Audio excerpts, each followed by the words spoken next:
Batu, Barada, Nikto. You must remember those words. Gordon's alive. You know what the Turing test is?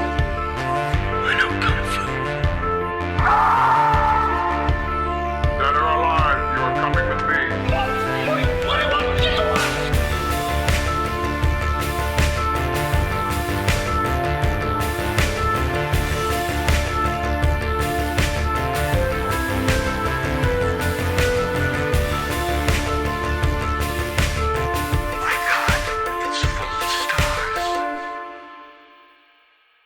Ladies and gentlemen, welcome back to Stories Out of Time and Space, the sci-fi movie review podcast and YouTube channel now. So you can see our wonderful, wonderful, beautiful faces if you so choose. If you don't, just listen to the podcast on any of those podcast catchers.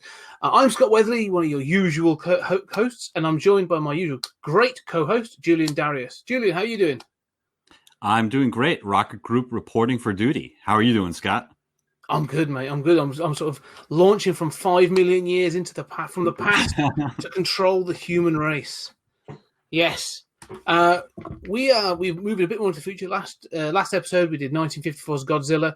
We're moving into the 60s now, and we're actually this is maybe not the last. I don't know. We'll have to see. But this is the first time we're going to be doing a Hammer film. Now, not a Hammer horror film.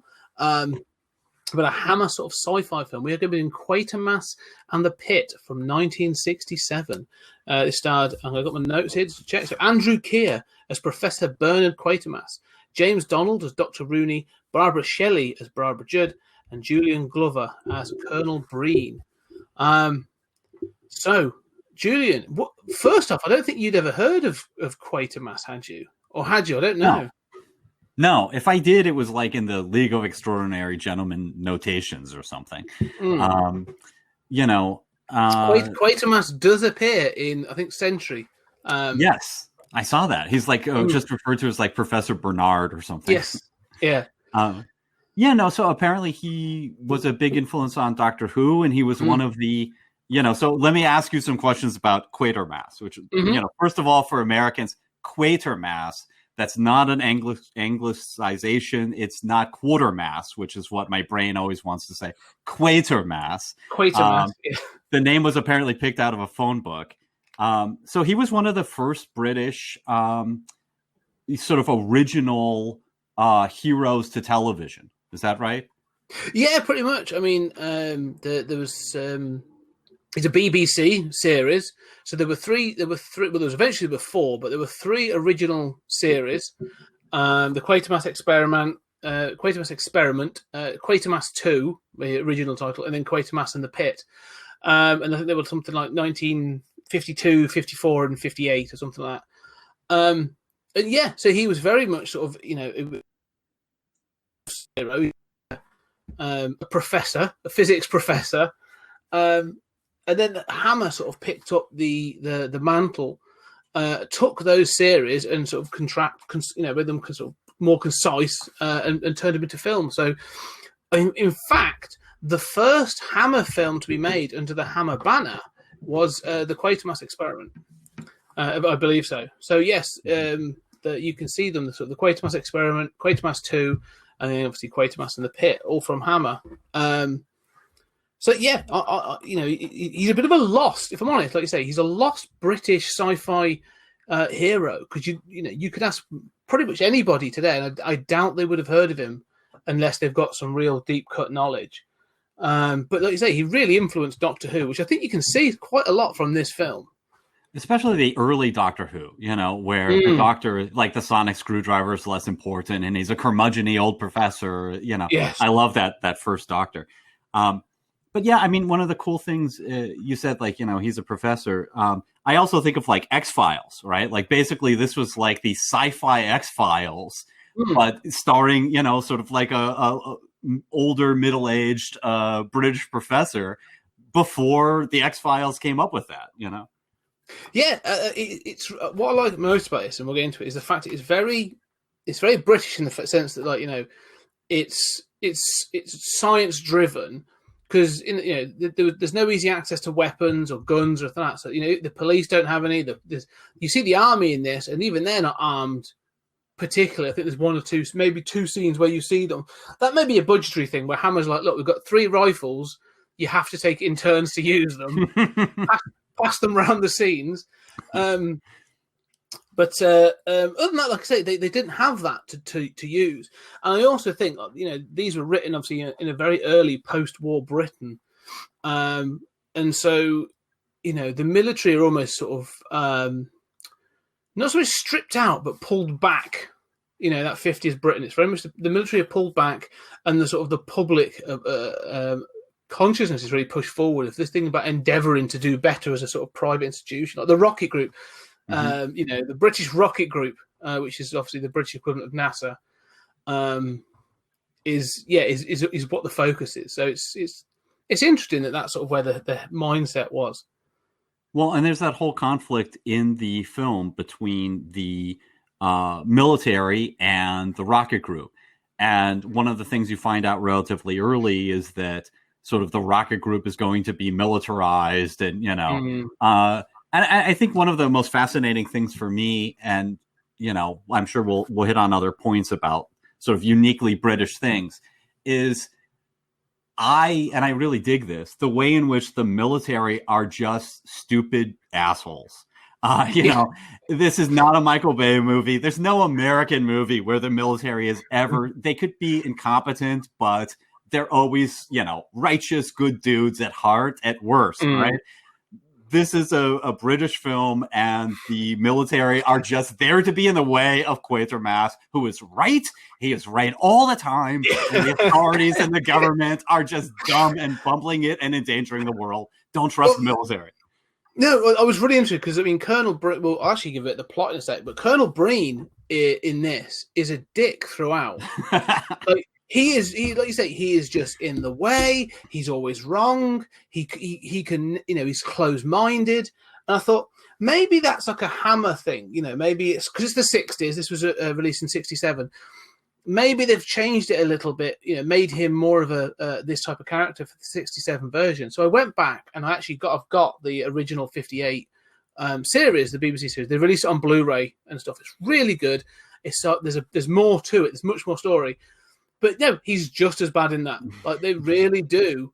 The only difference, even the police in the 58 version, they have these sort of like in the film, they have a single police officer who takes them into the ruins of these houses just over the road from the tube station, which I'll explain in a minute. And he tells them this story of the sort of the what happened in the 20s, this sort of scare, which is why these houses are abandoned. In the TV series, you have almost like a comedy duo of coppers that sort of like keep cropping up, and they're sort of like, it's almost like not so much Abbott and Costello level, but they're there as like the bumbling police, and it's like, oh, mess this one up again, better not tell Sarge. And it's sort of like everyone in authority in these is just it's just bumbling or is underhand. So yeah, I think that is not so much the Times. It's Nigel Neal.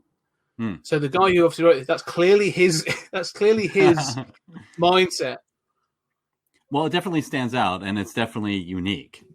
Yeah, like I said, because it figures the same with Doctor Who. It's very anti-futuristic, anti-weapon sort of.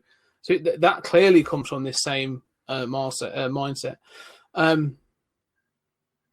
Yeah, no, it's probably worth giving a bit of a plot because it's a specific plot that sort of levels to especially to the finale. So the story goes that Hobbs End tube station is being extended, and in doing so, the builders uncover several ancient fossilized humanid remains. This gets passed to a Dr. Rooney, sort of an archaeologist of some sort. And in digging further, they find more remains, possible of 6 to 7 humanoid figures, and what is believed to be a German bomb that has fallen down. So the military are called in as the bomb squad to try and defuse this bomb. Upon digging in further, they find out firstly that the device is not metallic.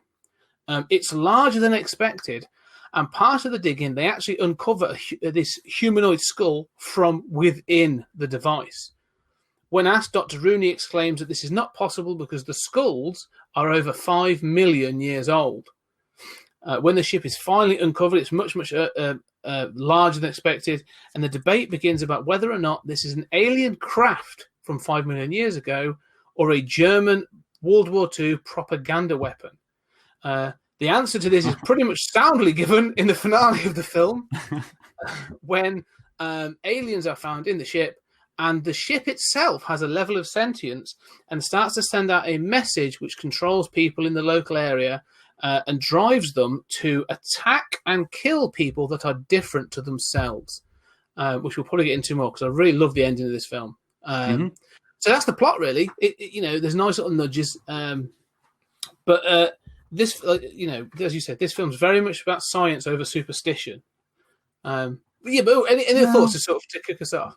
I don't know about that. I mean, sort of. I mean, I will say that I find the idea that it is a German propaganda device persists way longer than it should, right? Like, those Germans, they put insectoid, alien mock-ups into a V2 rocket that clearly looks like, a small alien ship, right?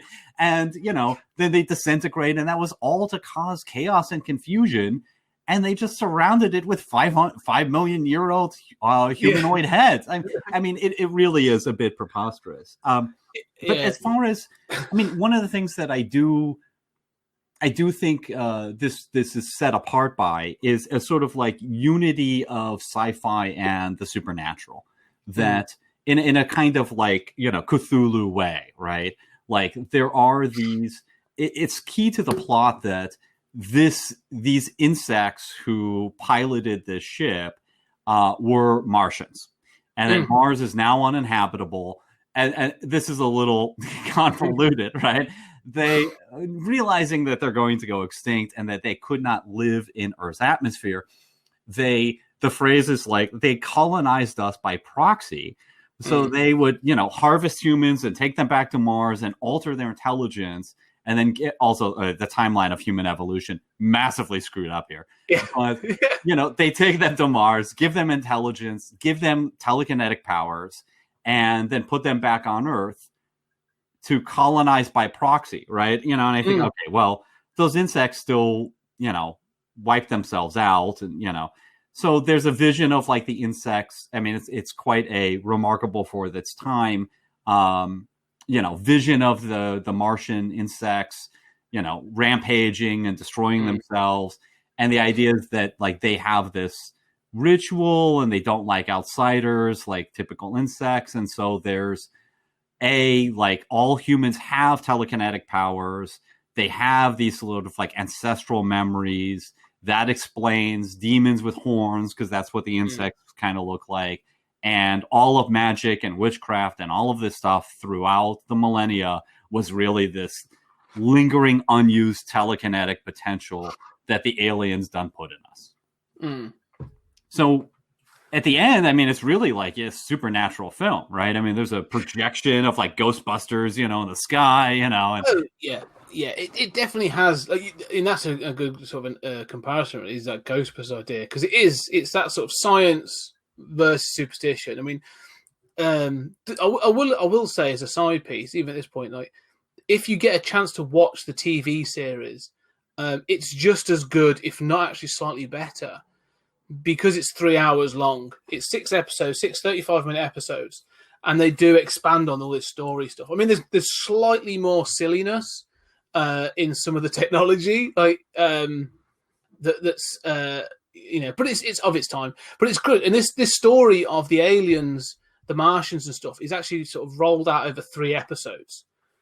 So you get it over an hour and a half of entertainment rather than in a 20-minute block as sort of within the film.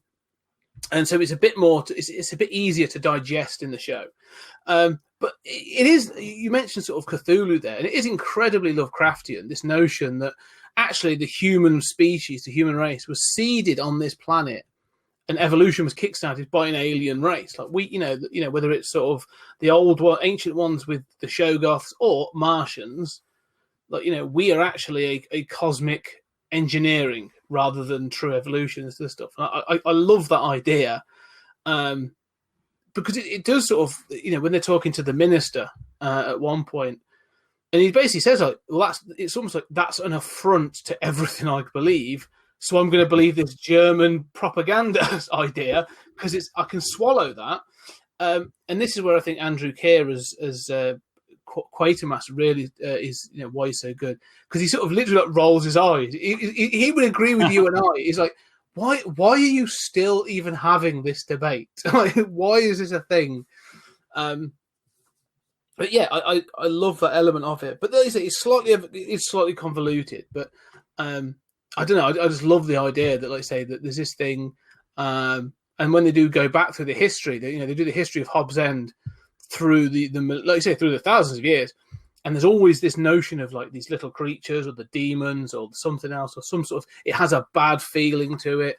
And it's always traced back to this ship that's clearly just been underground. It's always when it's disturbed as well, which is very sort of, supernatural. But it always has a root in this sci-fi idea of almost like a failed alien invasion. Oh no, successful alien invasion, really, when you think about it. Yeah. And I will say this. I mean, I like that it's this kind of like weird blend of supernatural and sci-fi.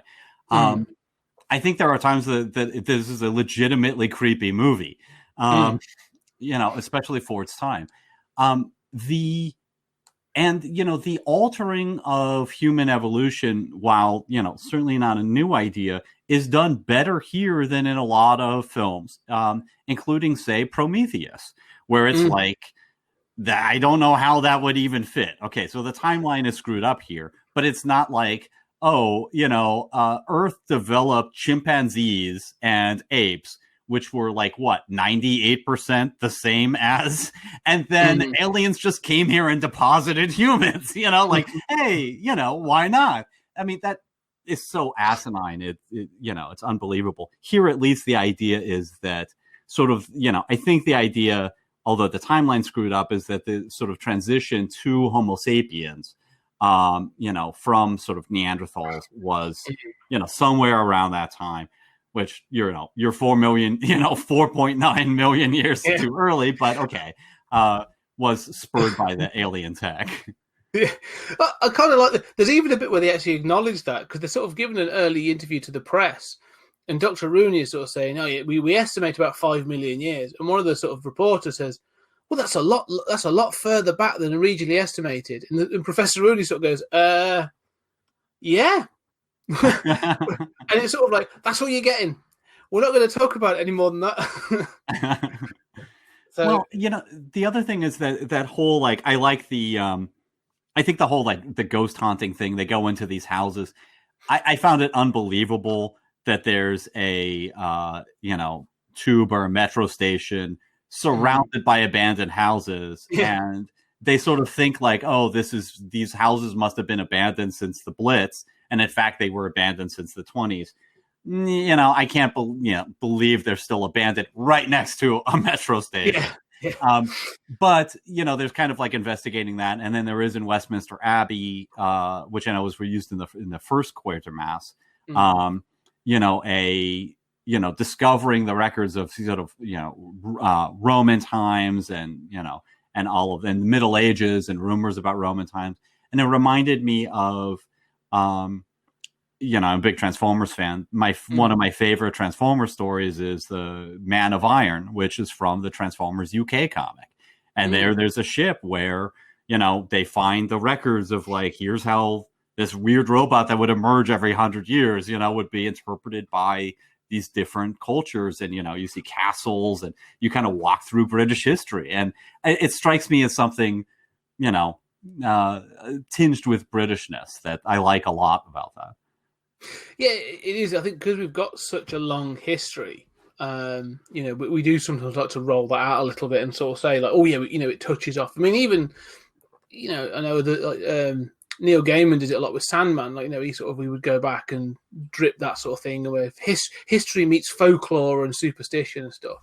And like I say, the way that the alien image is reinterpreted over and over again. I really like that. And I will say, actually, again, in the TV show, the section with the abandoned houses is actually, again, dealt with better. There's an entire episode on it And instead of it just sort of going to an abandoned bunch of houses, what it is they've been trying to evict these houses. They're increasingly abandoned over time, and a lot of it is due to the Blitz. They acknowledge the Blitz and stuff in it. And there's this old couple, and they're like the last ones to leave, and then they're going to be knocked down for development.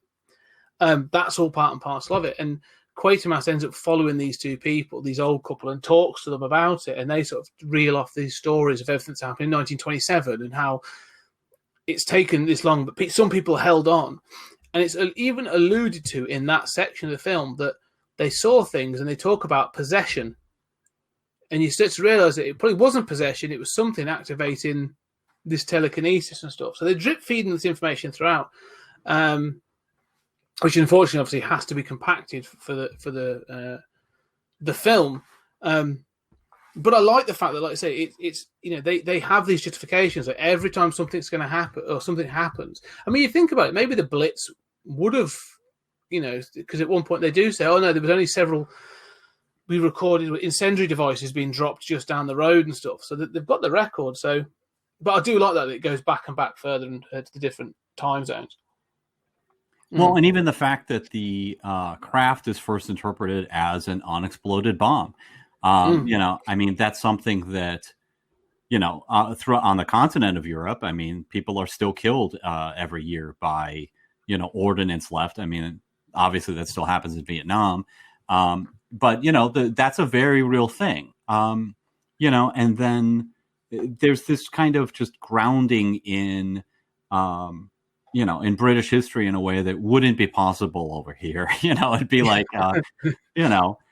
yeah, looks like somebody dropped this fork on the street in the 1920s. Well, the population of the city was 10,000 back then. So, yeah, it's it definitely is. It feels British in that sense. I mean, there's a lot of things in this that are very British. I mean, there's sort of, he's a Quatermass himself. Like, he's a law unto himself. I think that's the one thing.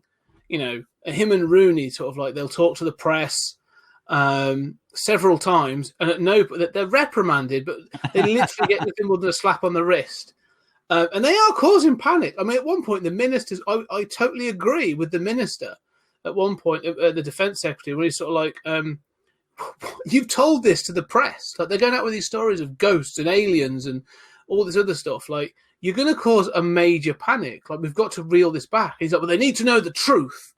And all I'm thinking is like, no, like, I'm with the government on this one. Like, let's drip feed this information out about the fact that we have now proven not only are there aliens, but we may well not have been, fully evolved from how we thought.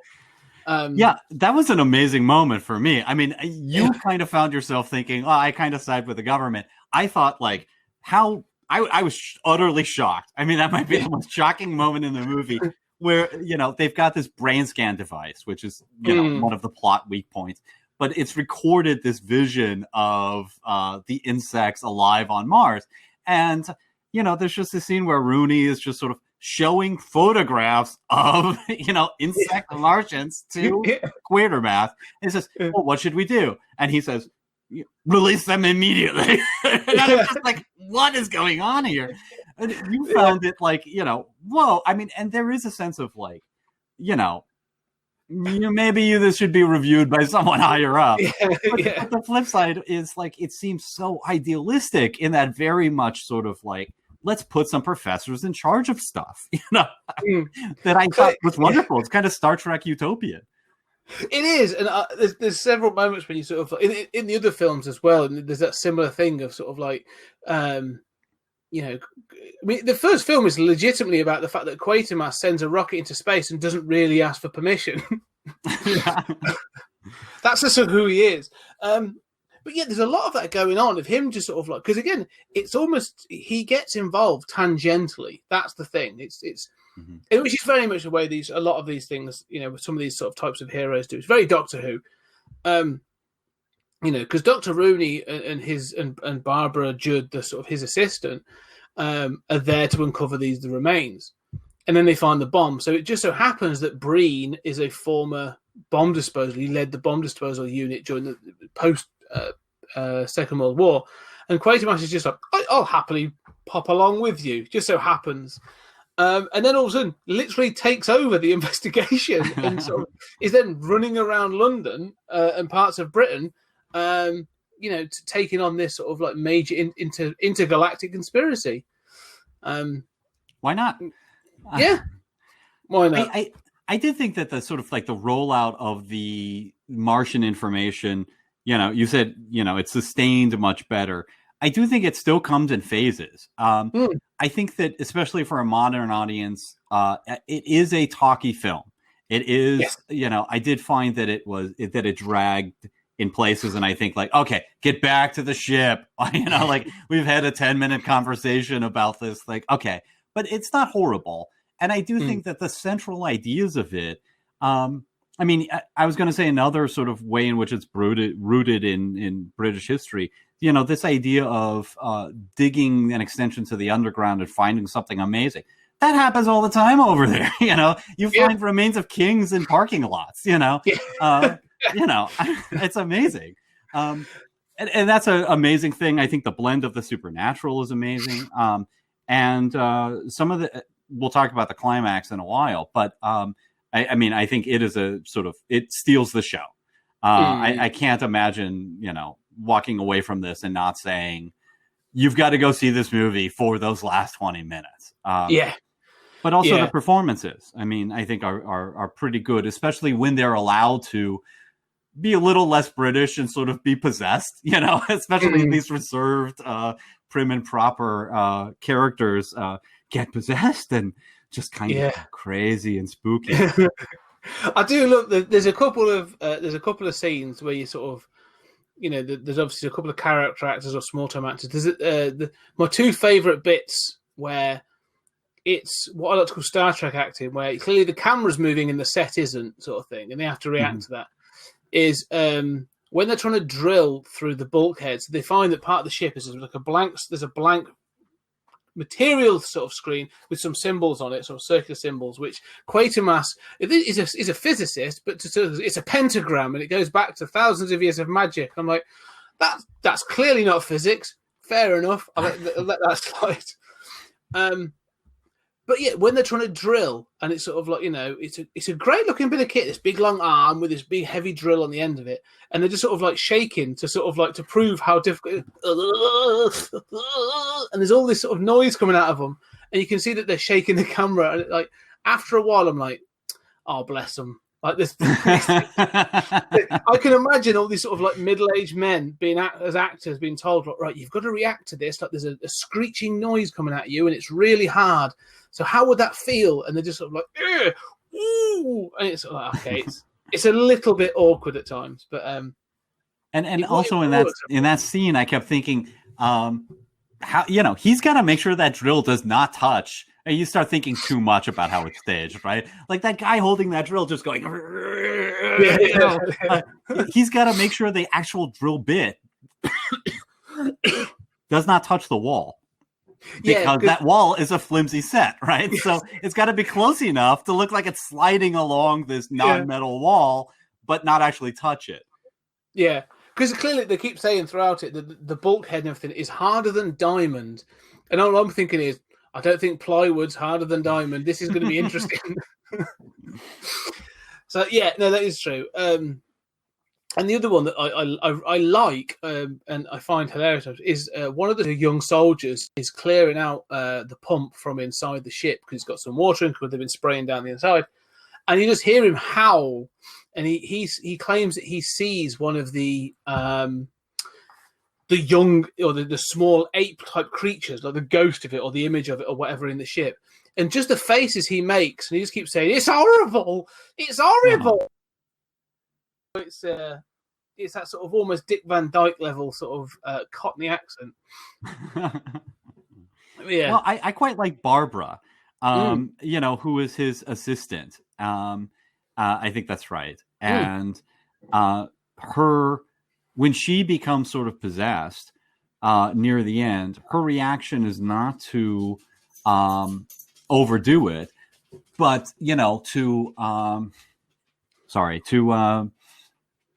sort of seem, it's much more a sort of like weird Rosemary's Baby scene or something, right? Where she's just like, she looks odd. She's not looking or reacting in the right places. She, there are a few scenes where people are possessed and they're sort of walking funny in a way that is disturbing. But I thought Barbara really did a good job. Yeah, but she looks focused. It's that sort of thing. It's because she's walking towards them and walking them down. I think she's good throughout. I think it's to be said as made in the 60s. She seems, she has a little bit of agency and intelligence. So they've given her some intelligence, and she could be a bit of just a bit of fluff, where it was sort of she's the eye candy of the film, but she's not. Like she gets to do. She gets to make decisions. She gets to sort of do the investigation. Like they give her some agency, which is quite interesting for 67, and Hammer for that matter. Right, and I grew up sort of watching Hammer films on VHS and going to local video stores and tracking these down because they weren't available otherwise. I mean, the other thing is, you talked about her agency. Obviously she's not making the main decisions, but she's never reduced to a love interest. Nobody expresses like, oh, you're very pretty, Nobody even says that, let alone is there a love plot involving her. No, but they ask for her opinion. That's the thing. There are several cases where Quatermass will say to her, like, what about this? Or what do you think of this? Like, she's there to be a part of the team. Like you say, not just a love interest, not just eye candy. So, I do find that quite interesting. And apparently that's another thing of Nigel Neal. Like, that he had that was part of the sort of the whole Quatermass thing. Which again, I think is later on influences things like, say, like Doctor Who. I'd even say sort of Star Trek. This thing of gender rights and stuff to an extent. Right. She does remind me of the teacher in the first batch of companions in Doctor Who, who seems, she's attractive, relatively young, but obviously intelligent and competent and weighs in on things. Yeah. So she sticks throughout the film, and like I say, she's never shown to be like the scream queen or the sort of like requiring to help. Like she walks, but after everything's happened, she still walks back into the tube tunnel to get to pick up some stuff, and there's never a sort of like, I can't go down there, I'm terrified. Like, no, she walks with confidence. It's quite interesting to see her given that level of respect, really. Yeah, quite so. I do think that I always come back to the climax. I mean, I think that there's a kind of like, I mean, it is sort of talky. There's a sort of slow rollout of this thing. And, there are those moments where you think like, okay, we have like, this is the first time I've seen this, right? So I've got like 30 minutes left to go. And I'm like, okay. Okay, at this point, Julian and I suffered a minor technical difficulty with the recording. So just so you know, we continued and we will now jump right back in from about the same space. So yeah, we were talking about the finale. So technically she's there, but we're now talking about the finale. So you were saying we get to that sort of main, the big sort of epic finale, really. So yeah, you keep bringing it out. So what your thoughts are on that? I think it's amazing. I think that it's sort of the film as a whole is kind of a slow burn, and initially, like, very early, like, this is an alien ship, right?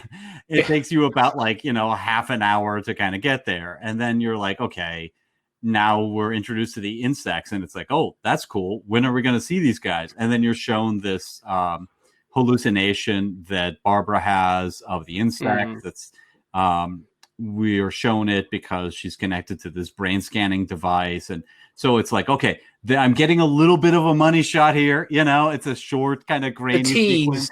The tease. Right. Yeah. And so it's like, that's really exciting. But then, as you said, like, we have the, drilling sequence, and, there's people who say that they have seen stuff, and you're like, well, why didn't, show, don't tell, man. Like, I want to see that insect alien. And so there's, by the end, I mean, in fact, I'm watching it for the first time thinking, Well, clearly there's 30 minutes left. We're not getting to Mars, right? Like there's a limit to how much is going to happen here. But really what happens is, the General or Colonel Breen, believing this German insane theory, has taken control, and he has invited reporters and people down into the underground and to show them this craft. And essentially, Quatermass has sort of predicted that some sort of effect is going to happen. And he seems to be aware that we have things buried in our brains from this alien modification that could trigger this insect-like culling ritual that was shown in the video. And if that is triggered on people with telekinetic powers, this is going to be quite ugly. And, we're treated to like one scene where sort of like boards and papers are flying around as the worker sort of triggers it. And that's interesting. He stumbles around and the papers blow around, and that's good. But once you get to that final scene of just commotion, and it's staggering to me, it just keeps escalating, and walls are collapsing and people are being trampled, and then we're in the streets, and you're like, the whole buildings are on fire. Like there's like burst water main, and Quatermass is like going through this like post-apocalyptic landscape with like swirling fires and whole buildings lit up, and boards flying everywhere and rubble flying everywhere, and it's just amazing to see. I'm sure, I can't imagine how audiences would have seen that at the time in theaters. Oh yeah, seeing this for the first time. I mean, like you say, you get the tease. This is the thing with this film; it keeps building and building. So you get this idea of this is what the aliens like, And to be fair, the on-set physical effects aren't, for the aliens at least, they look a bit hokey. They look like they're made of paper mache and some sort of chicken wire, so they're not great. But when you see that other planet and you see, you get that tease, and there's that thing of like, this is a ritual that they went through, that they would kill things different from them to keep the thing pure and all this other stuff. It's like, that's that little bit more of information. You think, okay, and there's this insinuation of like, that sits in our head somewhere. That's a danger to us now.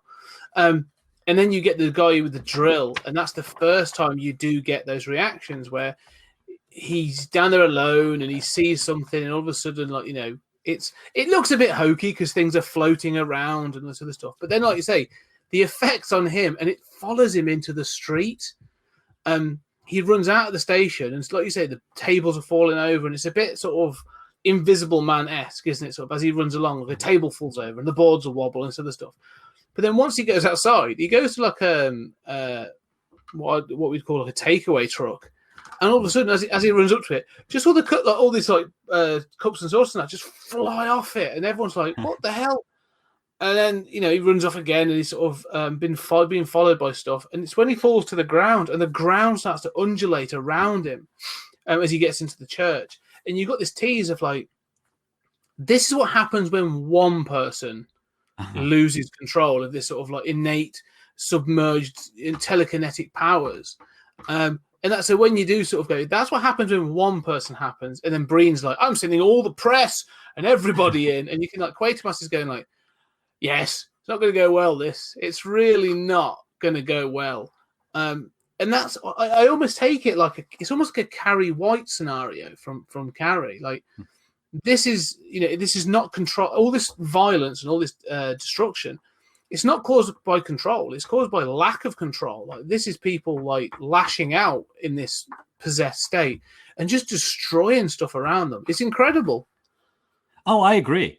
I agree completely. I mean, that undulating ground scene, I mean, it's not hard to figure out how it's done, right? But it does look really good. And I love what you're describing about, what I call it is the sort of like peeling of the onion plot technique, where the point is sort of like reveal everything one step at a time, build that suspense, let the audience, get to it. Don't just, throw people into this right away the way we do now. And so you kind of get to see every sort of iteration along the way. But But I agree with you. I mean, I think that's a strong scene where everything flies off of that truck there. The ground undulating looks creepy. Mm. Some of the possession stuff looks creepy. But boy, when it really erupts at the end, I found myself thinking like, oh, wow, now like rubble's falling on them in the underground. And, and it's like, oh, they've really escalated it. And boards are flying around, 2x4s and bricks. And you can say like, okay, that brick is, probably made of foam, but there's so much stuff flying around and the wind is blowing. They've got like wind machines or something. And they're just shots where you think like, are they even shooting this level? Like, this is not, they're not shooting it like Inception where they're rotating what they're in, but you get that sense of like, wow, everything is moving. Everything is alive in the scene. And somehow it just keeps escalating. Somehow you get, I love that burst water main and the firestorms raging through the city. I think, before the end, it does a better job of depicting sort of urban destruction, albeit on a sort of smaller scale than Man of Steel and some of these big CGI blockbusters. Yeah, and I have a real sort of soft spot for miniatures. Those sort of in screen sort of or in set effects. And that's what you get, just repeat and repeat. It's sort of like, at one point you see the terrace houses collapsing because they've been sort of battered.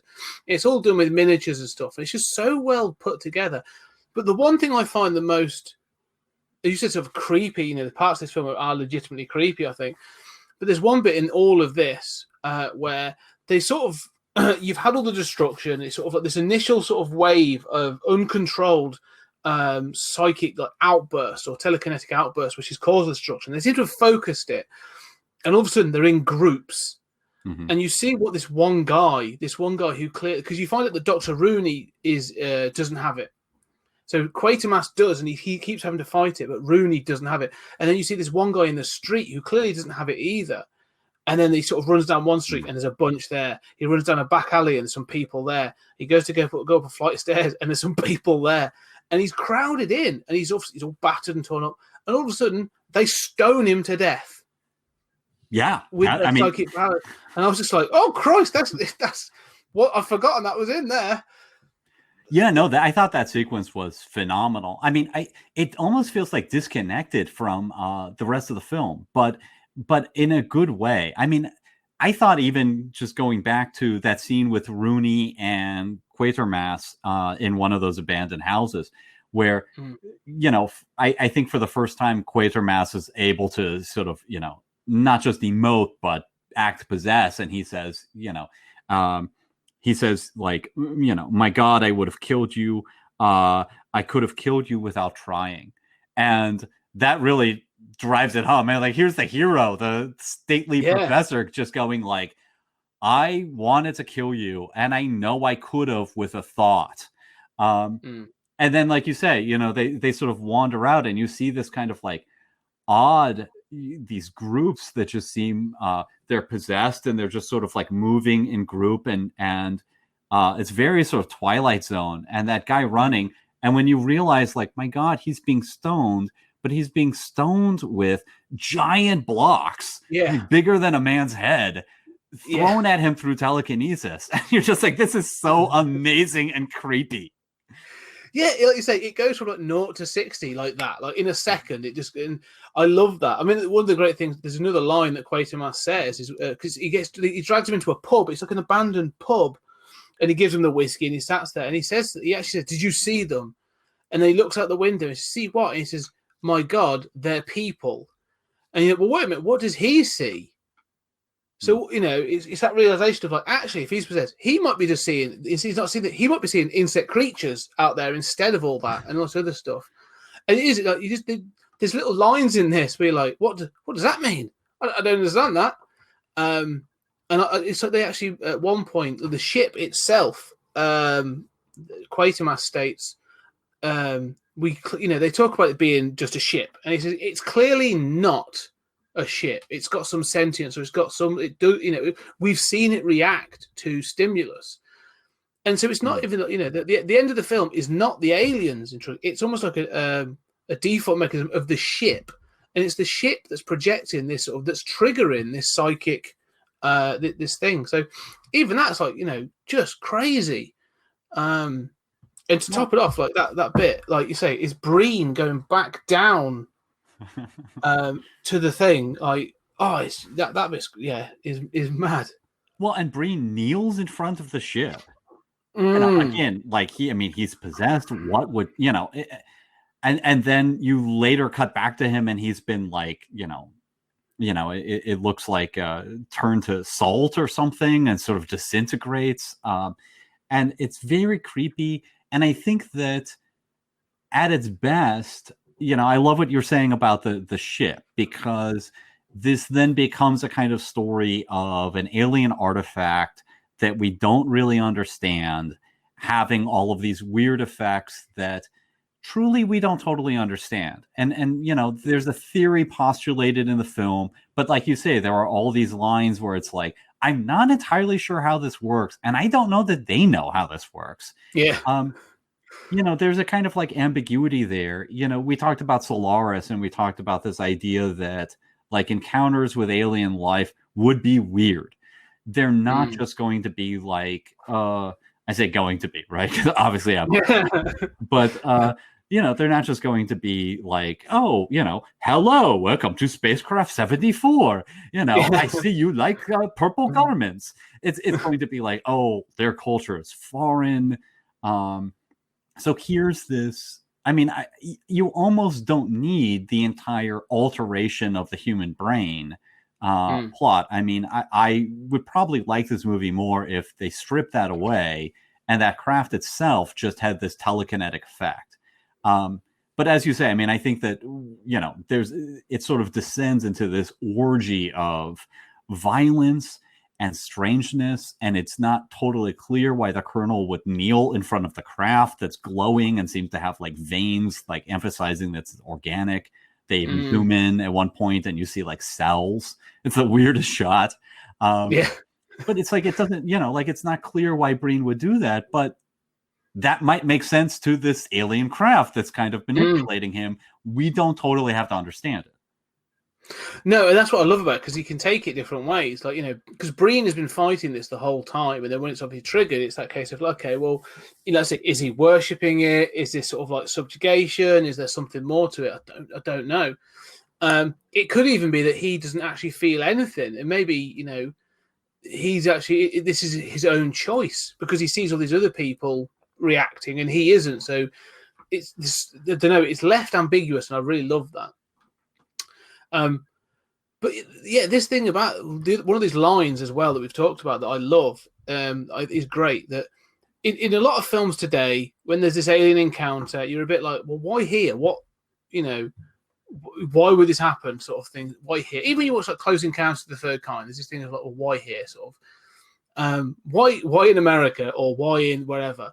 But with this, they're like, oh no, they actually acknowledge, like, if they were going to do this thing of seeding and you know, a species, like, this must have happened on a massive scale. Like, this would have been global. And they're like, so this was clearly a crash landing. This was a cock up. Like, we are seeing one instance of however many times it's happened, and we don't know where the other ships are around. And that leaves it with me for two things. Like, it clearly starts to expand as it to the end, the finale. Like, it starts in the tube, and this thing, as it sort of bursts out, and you get the sort of the image of the demon or the alien projected. So its influence starts to spread, and that's what they're trying to control. And I'm thinking, like, yeah, this could go global. Do you know? Because it could. Yeah. I don't, you know, how big is this? And where are there other ships that have crash landed, sort of like 5-6 million years ago? You know, somewhere else on Earth. Like, is this still a danger to us? Because let's talk about how they resolve the situation. Yeah. Well, I mean, there's good and bad there, right? I mean, you know, Roni just says the devil's enemy was iron. And there's kind of like the idea that somehow this is going to like ground the energy. There's a lot of talk about like, well, you know, there's this giant projection of, you know, an insectoid like, you know, demon figure in the sky that's largely white and kind of staticky and looks good for the time. I mean, It's legit creepy. But I'm thinking, like, why in this telekinetic event would you do that? That kind of bothers me a little more than, like, Colonel Breen kneeling down. But it's still a good effect. I mean, I'm willing to go with it. It looks cool.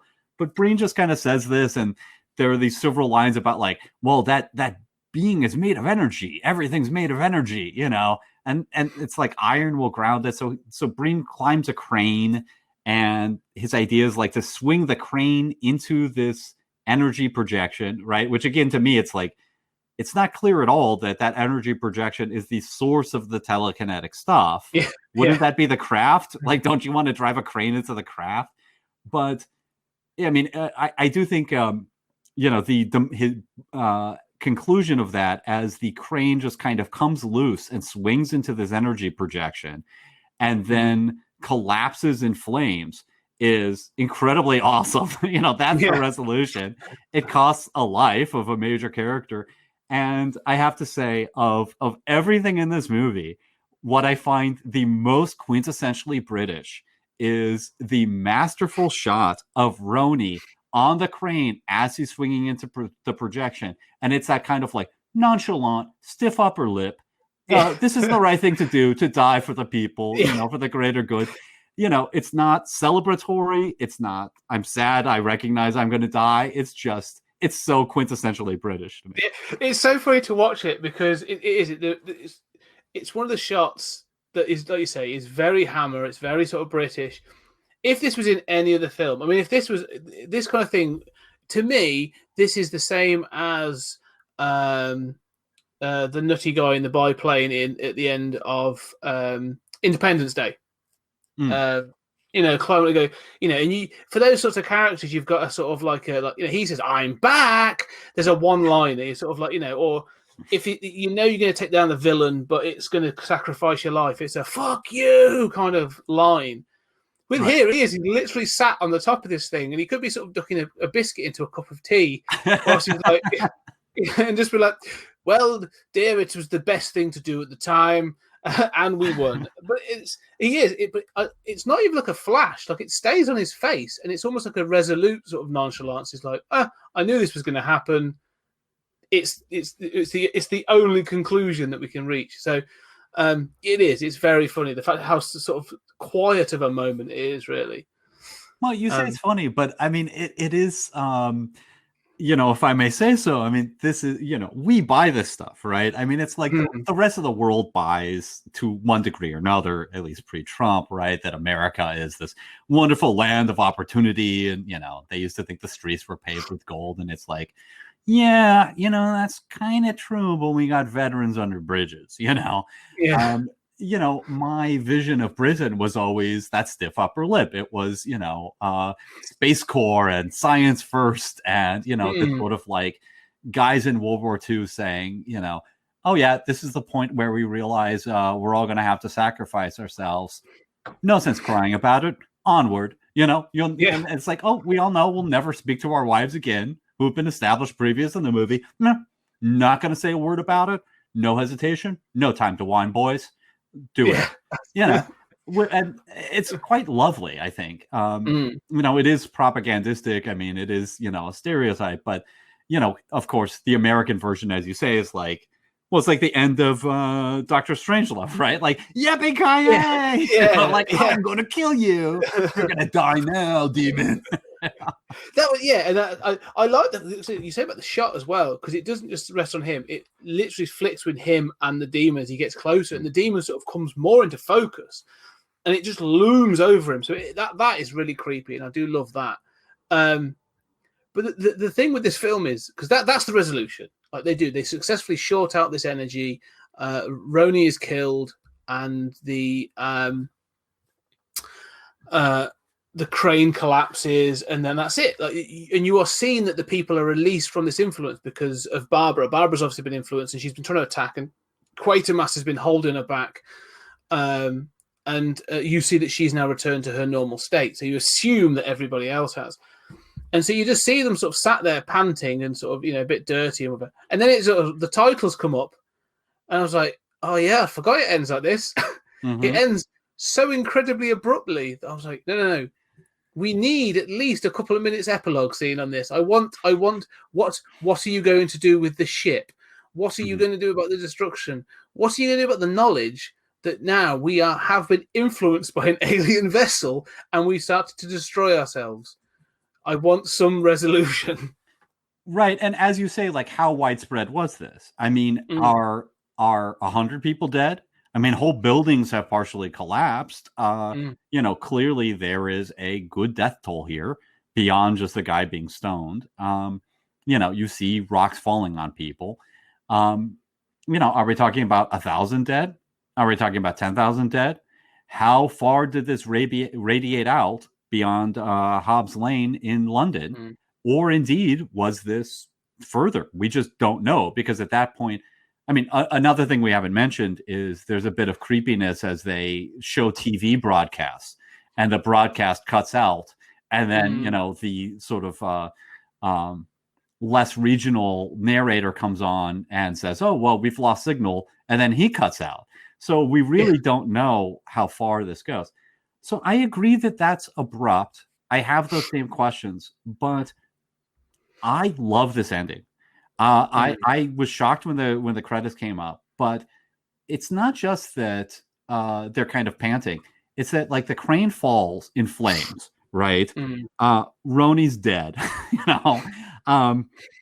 Barbara's been released, and then, but Quatermass then wanders a burning street, you know, with debris everywhere, and there's a burst water pipe, and it's just like wandering in post-apocalyptic rubble. Yeah. Of the street thing. She's been, and then they both just kind of collapse against objects with desolation in the background, and the credits roll, and the song is sad. And it just seems to me like, okay, this was the most Pyrrhic victory you could possibly have, right? Like, we won, but tons of people are dead. There's no illusion that it's like, rah, rah, we beat back those aliens for America. You see? It's just like, yeah, no, we defeated this thing, but, like, we're in an apocalyptic wasteland. I love how just down note it is. Before about sort of this British sensibility of just pure cynicism of, like, you don't get a good victory. There's no such thing as a good victory, because it is like, well, we defeated the aliens, and there's several things like, and I think about this with Breen, like, that thing of him giving himself up to the ship is basically it's an acknowledgement of, like, yeah, this was my cock up, like, I caused this. But like I said, at the end of it, like, they defeated the aliens. But again, there's this pure acknowledgement of whatever happened here. Like, we're going to struggle to move beyond, you know, and that's what I find so interesting. That sort of, you know, I mean, this would be like, not want to make comparisons because it's fictional, but this is almost like 9/11. Like this, that's the effect that this would have, wouldn't it? Like, this would scar a nation for decades. If you were like, yeah, part of London tore itself apart because of, you know, for whatever reason, like whether the truth got out or was suppressed or whatever. But, you know, maybe they'll say, like, it was a gas leak that caused these hallucinations or whatever. But for like hundreds of people are dead, or thousands of people are dead, and we did it to ourselves, you know, like, that doesn't go away.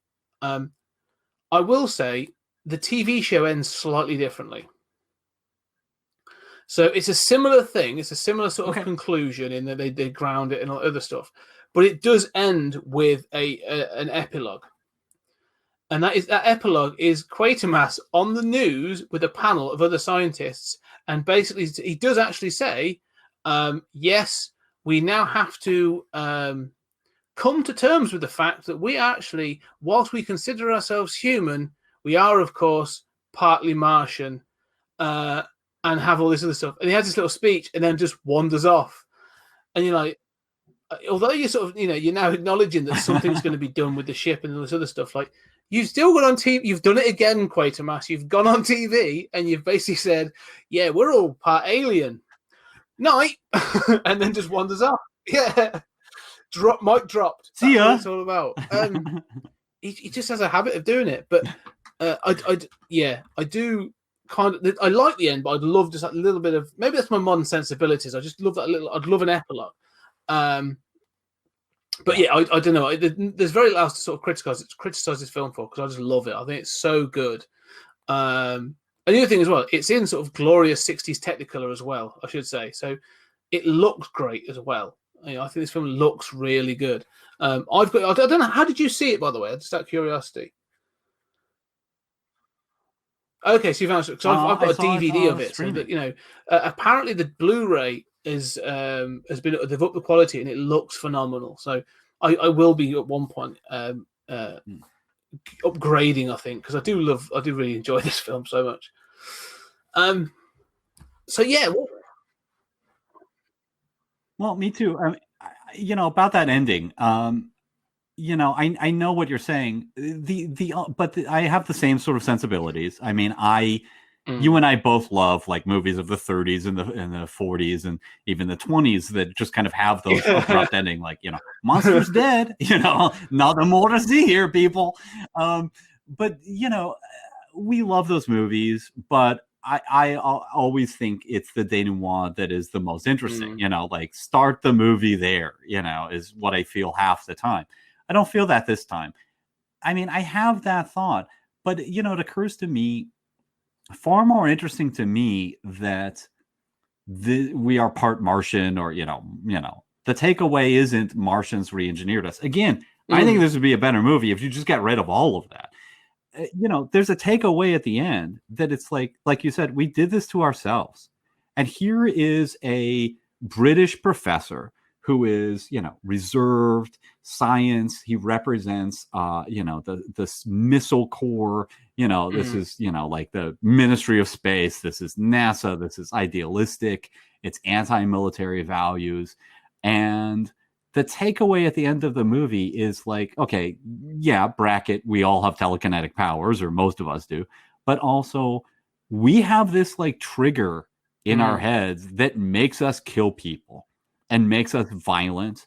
And I've seen it, I mean, you see it in mobs. You see it with the kind of logic of, mob mentality as people gather, and sometimes they'll break windows or whatever they do.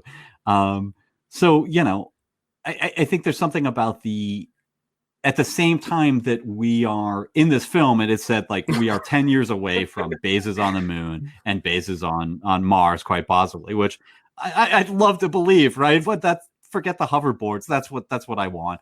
And of course that didn't come to pass, but at the same time that we're reaching out into space and achieving these unprecedented things in human history that are changing our nature of the species and our place in the cosmos, comes this incident that reminds us, yeah, we're kind of pack animals that are capable of insane animalistic I agree. violence. It's funny you say about that line again, because that line's that line is taken wholly from the 1958 as well. So there was I've said about the cynicism, there's still an optimism. So even in 1958, they're like, we will have bases on the moon within 10 years. And I was like, well, that's ambitious. But you're right. I think that's the thing of this is, one of the interesting points of this film is like you say, it's science driven. You have a professor who's a physicist. He is accompanied by an archaeologist, and it's all about discovery. That's what this thing is about. It's unearthing the past, but it's about this discovery, and these greater ideals, learning that we know almost our place in the universe, which is fascinating for the times. But then also this reminder that, like you say, we are just animals, and we have this inclination to be incredibly violent and incredibly sort of clan based, and whether it's alien driven or not, we do not like things that are different to us. And I think that sort of it's coming out now, more and more, like as we record this, it's sort of really prevalent, this notion of clan based, whether it be by race or clique or creed or whatever.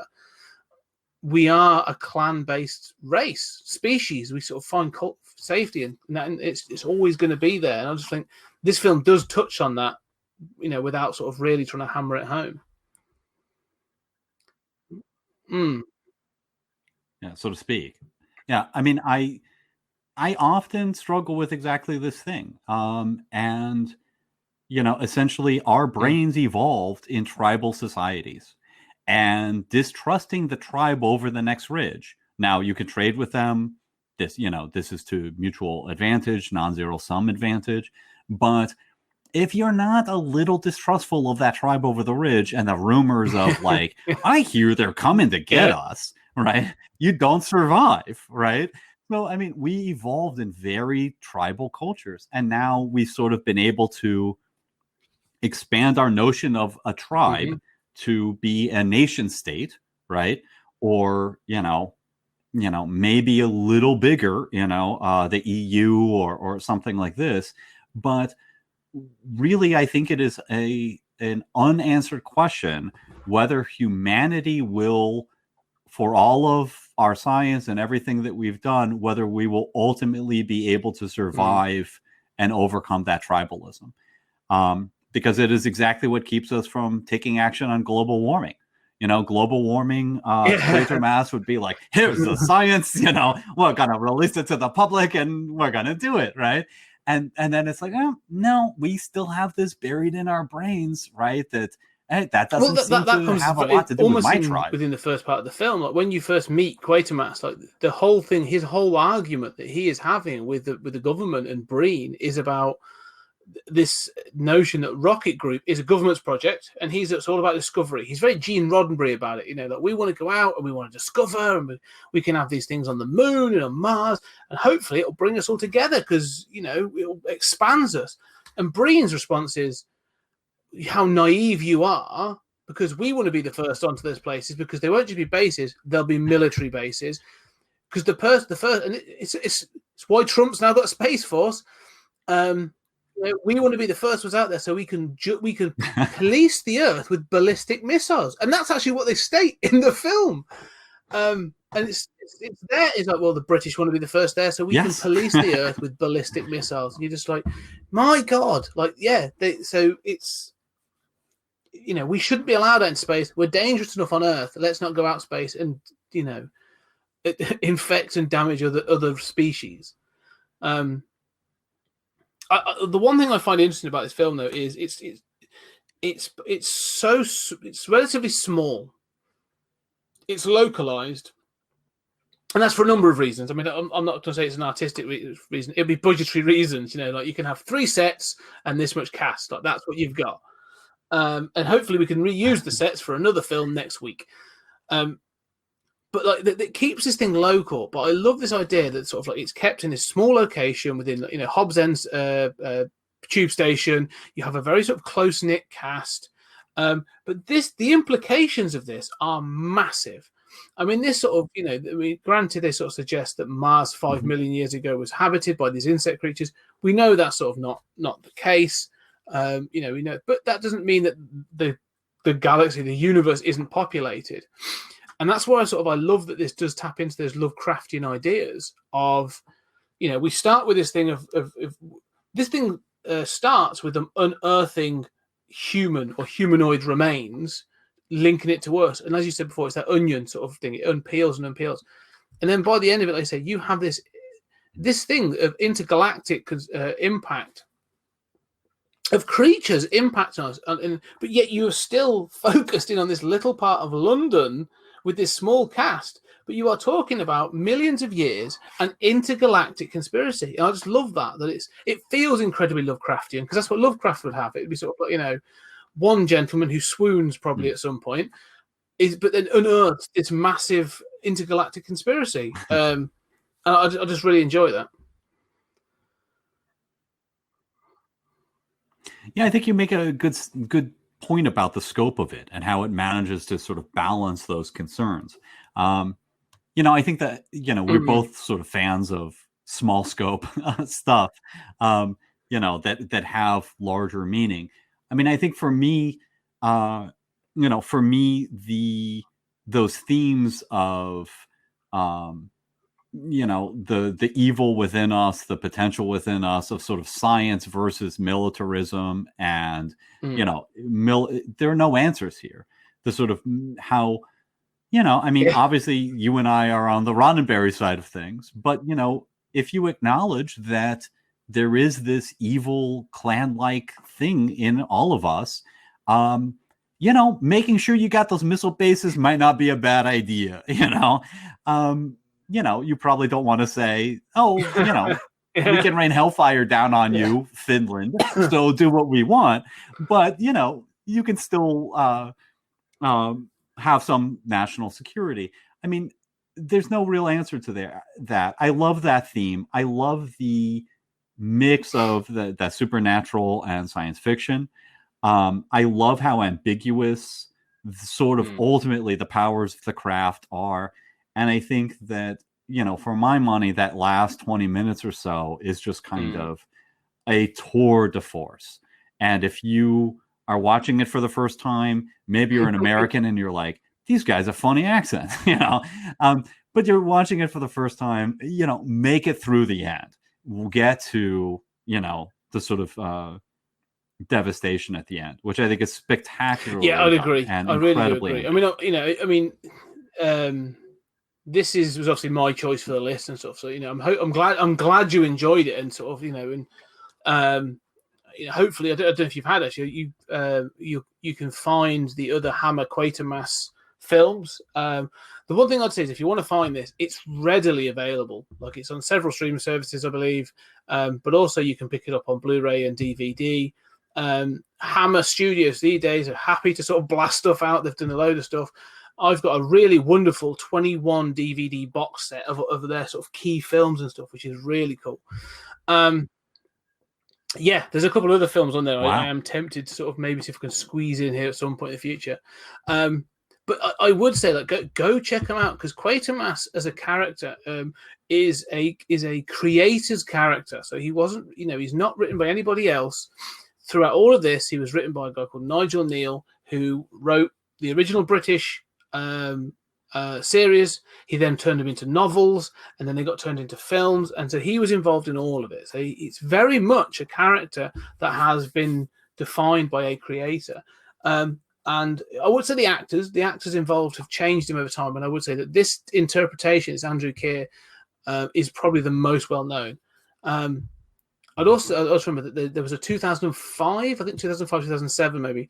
The BBC redid it with Sky TV, and they did it live. And Jason Fleming played Quatermass, but it also starred like David Tennant and several other sort of known actors and stuff. So David Tennant just before he became Doctor Who, ironically enough. So again, that connection.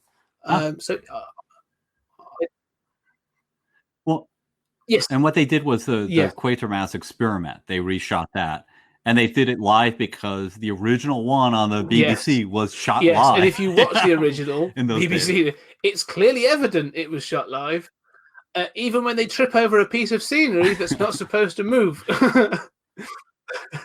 So, as you said, polystyrene rocks and cardboard walls. But I love it. There's a charm to this film, but there's also it's just a good sci-fi sort of like thriller horror film. I'm sad that Quatermass seems to have been lost in the annals of time, and I'd love him to come to to be reintroduced to a modern audience. I mean, it's he would quite easily translate, I think, to modern day in some way. But I don't know. What are your thoughts? No, I agree with that. I think it's fascinating. I mean, I had never heard of Quatermass, and it's fascinating to me, having lived in sci-fi for all this time, that I hadn't. And not only because of the Doctor Who connection and having read about early BBC, but also and also Hammer films, right? I mean, it's kind of like, that was one of those other things that they did. No, I agree. I agree. It's a very good film. I think that it deserves a lot more of attention than it gets.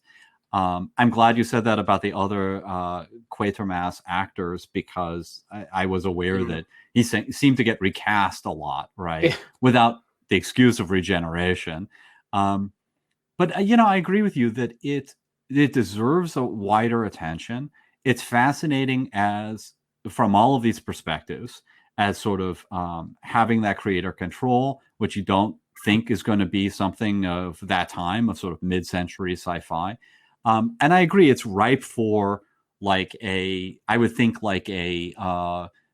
cable TV revival or something, sort of like, here's the X-Files, with, we'll run through, the original plots and, set up this thing. I guess one question would be like, do you do it in a retro-futuristic way in the original setting because it is sort of, rocket group and, the aftermath of World War II and the Blitz. I mean, there's even dialogue in here about like, well, you were too young to have been in the war, it clearly the World War II. I don't know. I honestly think you could update a lot of it. And the way I see it is, with people like Elon Musk trying to sort of send their own rockets up, or Richard Branson and all these other stuff, this private enterprise trying to send rockets up, transport Quatermass from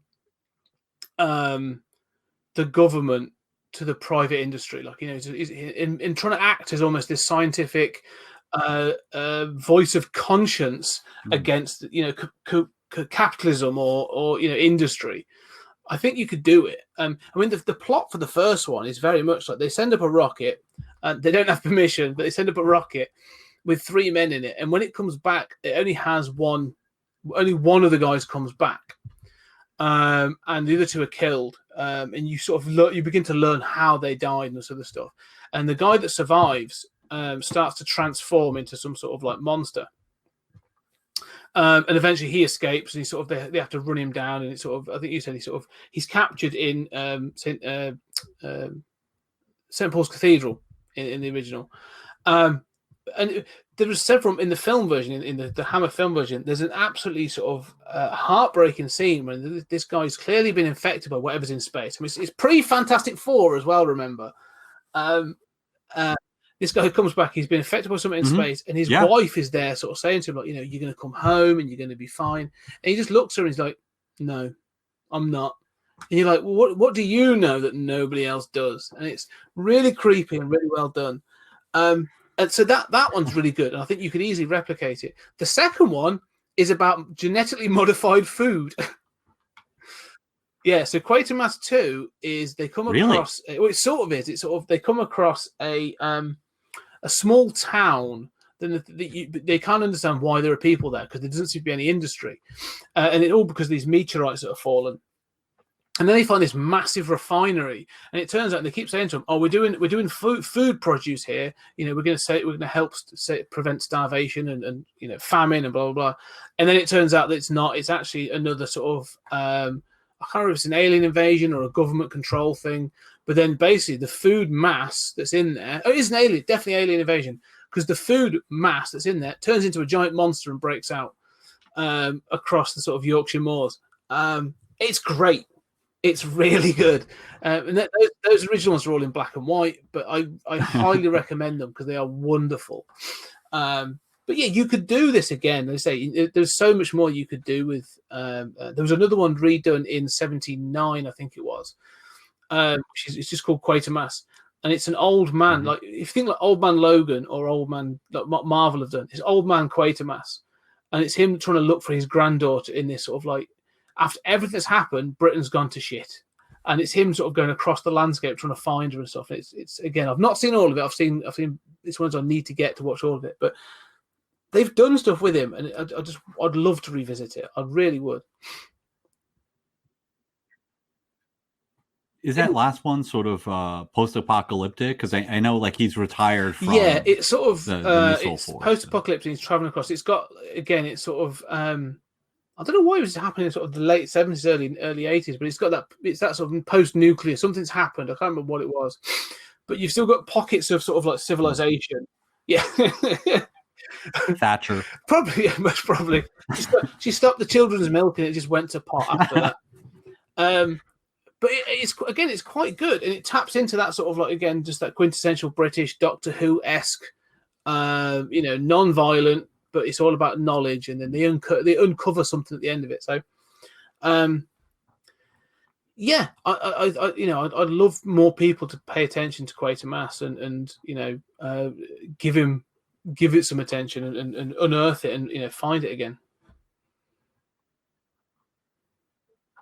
Well, and I do think that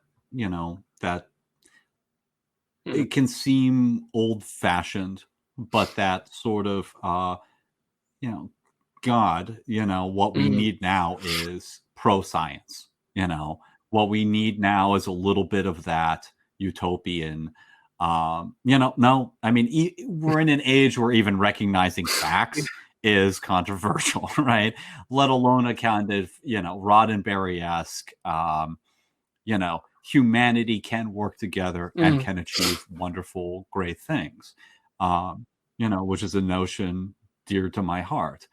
And I think that with all of the cynicism in science fiction today, and especially in the proliferation of cable shows, most of which are dark and dystopian in one way or another, having one that is a return to that kind of bright utopian thing, which, God knows we all need in these times right now anyway, I think would work very well. Yeah, I think you just mentioned there about sort of like, post-fact world, and I mean, I can imagine him sort of talking with Dr. Fauci, and trying to get facts across.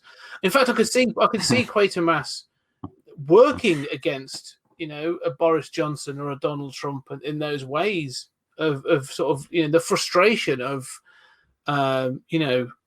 if this pandemic was an alien virus, and him sort of saying like, no, you've got to be locked down, you've got to wear masks, you've got to do this, like that, and getting rather frustrated about it all. So I agree. In fact, I think now is the time for Quatermass to return. Yeah, and I think I was thinking like, well, if that were the case today, I mean, Quatermass would say, you can't still be on this nonsense about how it's going to disappear when it gets hot or something. I mean, he'd be very outspoken. Obviously, Fauci doesn't dare do that, but that led in my mind to a bigger point about how, these myths, whether they're myths of science or myths of we're going to get to the moon or get to Mars, or, in my country, the myth of sort of, the good sacrificing American manhood, that provides and wants to provide and is strong in good ways, or, the way Roni goes to his death, that kind of like stiff upper lip, Britain comes first. These myths, whether they're national myths or myths of ourselves as humans and how humanity and science works, have all failed us, right? Nobody says, hey, screw you. You can't still be going on about that nonsense, right? Well, they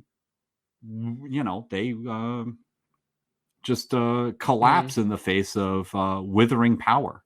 And, we could use a little more militarant science. Maybe it will. And that, it's... maybe this will be it. Maybe this is the spark that brings us back. Quatermass, and then and he can lead and sort of inspire the next generation to actually pay attention to science, and we'll get rid of the flat earthers, and we'll get rid of the these other people that don't want to believe that wearing a mask sort of forces you to breathe carbon dioxide. Bloody idiots!